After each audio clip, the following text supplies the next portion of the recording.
Le voyage a duré à peine une semaine, oui, une seule semaine, mais qui s'est avérée très qualitative pour les passagers qui ont pu faire une immersion dans les méandres gustatifs de la gastronomie africaine en général et togolaise en particulier. L'opportunité a été offerte à travers la Foire Festement, Festival à Marmite édition 3 sur l'esplanade du Palais des Congrès de Lomé. Du nord au sud, chacun des visiteurs a su trouver une spécialité qu'il identifie à sa communauté, même s'il faut le noter, chaque jour avec son menu. Notre exploration culinaire commence ici, dans la région des Savanes, la toute dernière au nord du Togo.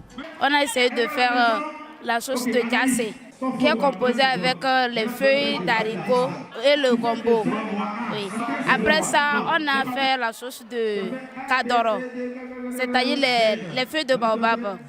On a fait la sauce de Kouka aussi, les feuilles de baobab sec, accompagnées avec la viande, il y avait poulet, poisson aussi. On a fait la sauce de Nyato avec arachide, qu'on peut manger avec la pâte de riz. Des Savanes, nous marquons notre premier arrêt à Kara. L'idée est de parcourir toutes les régions jusqu'à la Maritime au sud. Si on parle de Kara, tout le monde sait que c'est Kodoro.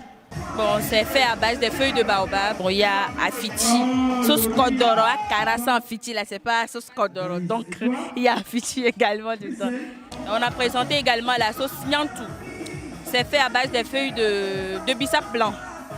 Et on a comme accompagnement le riz, la pâte de maïs, la pâte de mil et boisson locale tchoukouchou. Vous l'aurez compris, l'écart de saveur et de préférence culinaire est très minime entre les natifs des Savanes et Kara, même si nous sommes à 210 km environ les uns des autres. Direction centrale.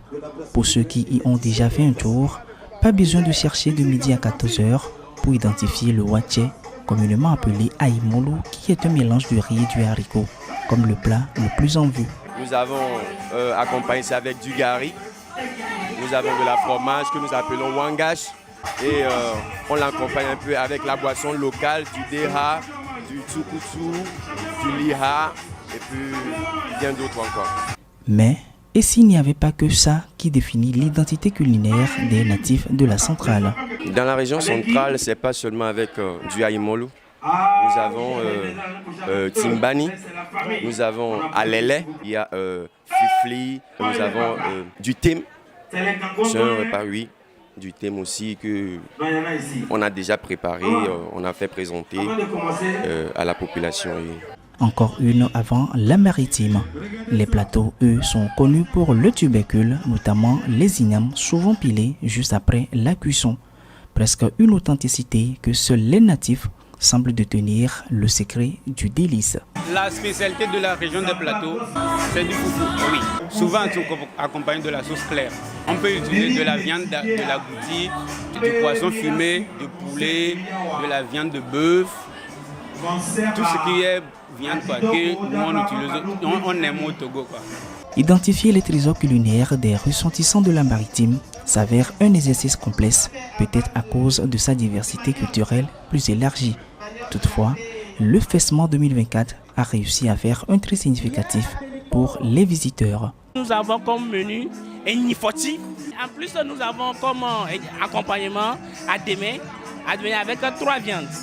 Le poisson fumé, avec la viande de mouton et avec les crabes. Et nous avons la sauce de la moumoudessi de tilapia, accompagnée avec gari photo. Et nous avons jus de eli à base de maïs. Point important à retenir de ce voyage, c'est toute la chaîne de valeur depuis la ferme jusqu'à l'assiette qui est mise en avant pour le Festement 2024 qui s'est tenu du 15 au 20 mai pour sa 3e édition.